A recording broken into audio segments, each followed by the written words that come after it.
ನನ್ನ ಜೊತೆಗೆ ಸುದ್ದಿ ಕೊಡೋದಕ್ಕೆ ನ್ಯೂಸ್ ರೂಮ್ನಿಂದ ನನ್ನ ಕಲೀಗ್ ನಾಗೇಂದ್ರ ಬಾಬು ಹಾಗೆ ಸ್ಟುಡಿಯೋದಿಂದ ರಮ್ಯಾ, ಅದೇ ರೀತಿಯಾಗಿ ವಿಧಾನಸೌಧದ ಮುಂಭಾಗದಿಂದ ನನ್ನ ಕಲೀಗ್ ನಿಕೇಶ್ ಕೂಡ ಜಾಯ್ನ್ ಆಗಿದ್ದಾರೆ. ಸಾಕಷ್ಟು ಸುದ್ದಿಗಳನ್ನು ನಿಮಗೆ ಕೊಡೋದಕ್ಕಿದೆ. ಮೊದಲಿಗೆ ಚಿತ್ರದುರ್ಗದ ಕಡೆಗೆ ಹೋಗೋಣ. ಚಿತ್ರದುರ್ಗದಲ್ಲಿ ಒಂದು ವಿಭಿನ್ನವಾದಂತಹ ಪವಾಡ ಬೆಳಕಿಗೆ ಬರ್ತಾ ಇದೆ. ಭಕ್ತರೆಲ್ಲರೂ ಮುಳ್ಳಿನ ಮೇಲೆ ಅರೆಬೆತ್ತಲೆಯಾಗಿ ಮಲಗಿ ತಮ್ಮ ಹರಕೆಯನ್ನು ತೀರಿಸ್ಕೊಳ್ತಾ ಇದ್ದಾರೆ. ಚಿತ್ರದುರ್ಗದ ಸೊಂಡೇಕೊಳದಲ್ಲಿ ಭಕ್ತರ ಮುಳ್ಳಿನ ಪವಾಡ ಬೆಳಕಿಗೆ ಬಂದಿರೋದು. ಮುಳ್ಳಿನ ಮೇಲೆ ಅರೆಬೆತ್ತಲೆಯಾಗಿ ಮಲಗಿ ಭಕ್ತರು ತಮ್ಮ ಹರಕೆಯನ್ನು ತೀರಿಸ್ಕೊಳ್ತಾ ಇದ್ದಾರೆ. ಚಿತ್ರದುರ್ಗ ತಾಲೂಕಿನ ಸೊಂಡೇಕೊಳದಲ್ಲಿ ಮುಳ್ಳಿನ ಪವಾಡವೇ ನಡೆದಿರೋದು.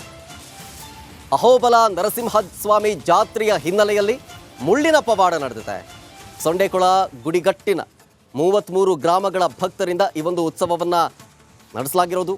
ಹರಕೆಯನ್ನು ಸಲ್ಲಿಸೋದಕ್ಕೆ ಭಕ್ತಾದಿಗಳೆಲ್ಲರೂ ಕೂಡ ಮುಳ್ಳಿನ ಮೇಲೆ ಉರುಳಿದ್ದಾರೆ. ನೋಡ್ತಾ ಇದ್ದೀವಿ ದೃಶ್ಯಾವಳಿಗಳಲ್ಲಿ. ಬಿಳಿ ಹುಲಿ ಮುಳ್ಳಿನ ರಾಶಿಯ ಮೇಲೆ ಉರುಳಿ ತಮ್ಮ ಭಕ್ತಿಯನ್ನು ಸಮರ್ಪಿಸ್ತಾ ಇದ್ದಾರೆ ಅವರೆಲ್ಲರೂ ಕೂಡ. ಜೊತೆಗೆ ಮಕ್ಕಳು, ಯುವಕರು ಆದಿಯಾಗಿ ಭಕ್ತರೆಲ್ಲರೂ ಕೂಡ ಅರೆಬೆತ್ತಲೆಯಾಗಿ ಉರುಳಿ ಭಕ್ತಿ ಪರಾಕಾಷ್ಠೆಯನ್ನು ಮೆರೀತಾ ಇದ್ದಾರೆ. ದುಷ್ಟರ ಸಂಹಾರಕ್ಕೆ 3 ವರ್ಷಕ್ಕೊಮ್ಮೆ ಈ ಒಂದು ಮುಳ್ಳಿನ ಪವಾಡ ನಡೆಯುತ್ತೆ. ಹೆಣ್ಣು ಮಕ್ಕಳಿಗೆ ಕುದುರೆ ಮೇಲೆ ಮೆರವಣಿಗೆಯನ್ನು ಮಾಡಿದ್ರು. ಈ ಸಂದರ್ಭದಲ್ಲಿ ಭಕ್ತರೆಲ್ಲರೂ ಜಿಲ್ಲೆಯ ನಾನಾ ಭಾಗಗಳಿಂದ ಈ ಒಂದು ಜಾತ್ರೆಗೆ ಭಕ್ತರ ದಂಡೆ ಆಗಮಿಸುತ್ತೆ. ತಮ್ಮ ಹರಕೆಯನ್ನು ತೀರಿಸ್ಕೊಳ್ತಾರೆ.